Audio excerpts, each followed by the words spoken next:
Ciao a tutti! Welcome to our final unit on Italian art song. Certainly a genre that is often forgotten from Italy when compared to opera, Italy has still contributed a large portion of songs to the focus of our course. Before we get into our composers, however, let's set the stage of one of the richest musical traditions in existence and how art song developed within it. As hinted at already, the Italian experience is not one that skips over singing as a vital part of it. Opera was created in the early 17th century in Italy and is still an important part of their culture. Pictures of composers appear on their national stamps, and streets in every town are named for musicians in some capacity.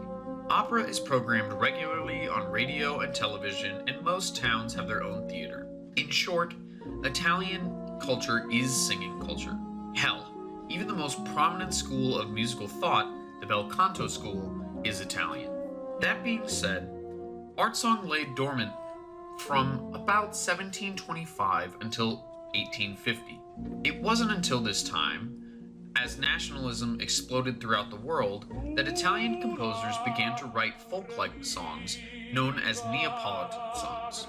In the 20th century, Italian composers turned again to song composition, though it defies definition as it is diverse and reflects a myriad of approaches and styles. Early in the century, composers wrote songs based on French Impressionism, Italian Verismo, and German Chromaticism. As a review, Impressionism was championed by Claude Debussy. Italian Verismo we haven't talked about yet, so let's do that briefly. The term Verismo is defined as realism, coming from the Italian word for truth, and developed in the late 19th and early 20th centuries. The composers who wrote in this style were Giacomo Puccini and Ruggero Leoncavallo, among several others. Chromaticism is the use of half-step motion and utilizing all 12 tones that make up an octave. This was used throughout the world, but perhaps most notably as it crystallized into the serialist writings of Arnold Schoenberg. Okay, moving on now. As the 20th century progressed, Italian composers looked to Italian literature and cultural traditions as they sought to establish an Italian school of musical composition.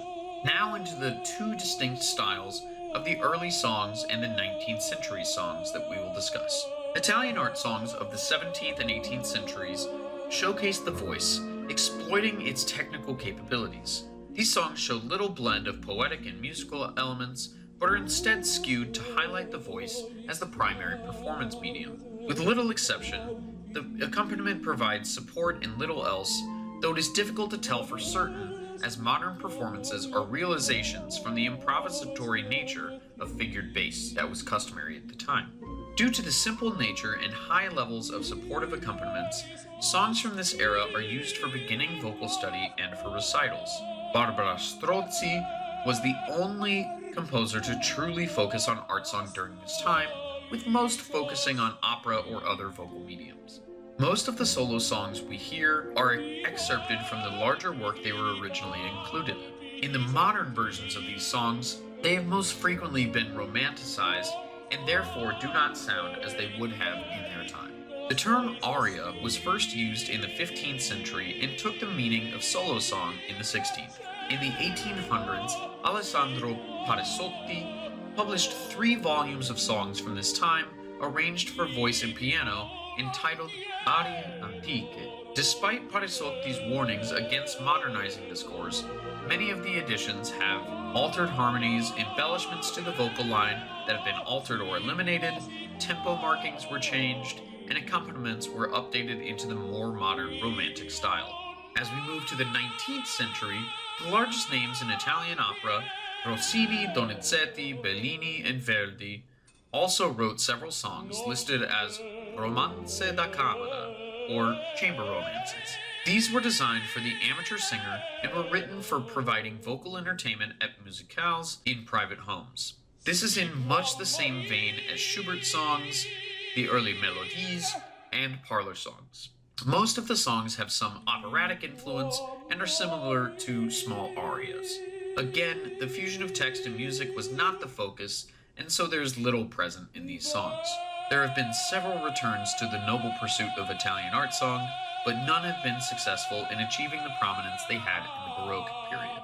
We will discuss a Baroque period composer Claudio Monteverdi, and Vincenzo Bellini, best known for his contributions to Romantic era opera. You heard that correctly, just two Italian composers to give you enough time to study for the final. That's it for the emergence of Italian art song, and we will pick up with Monteverdi soon. Email me if you have any problems with materials, and I will see you in the next and penultimate video. Have a good one.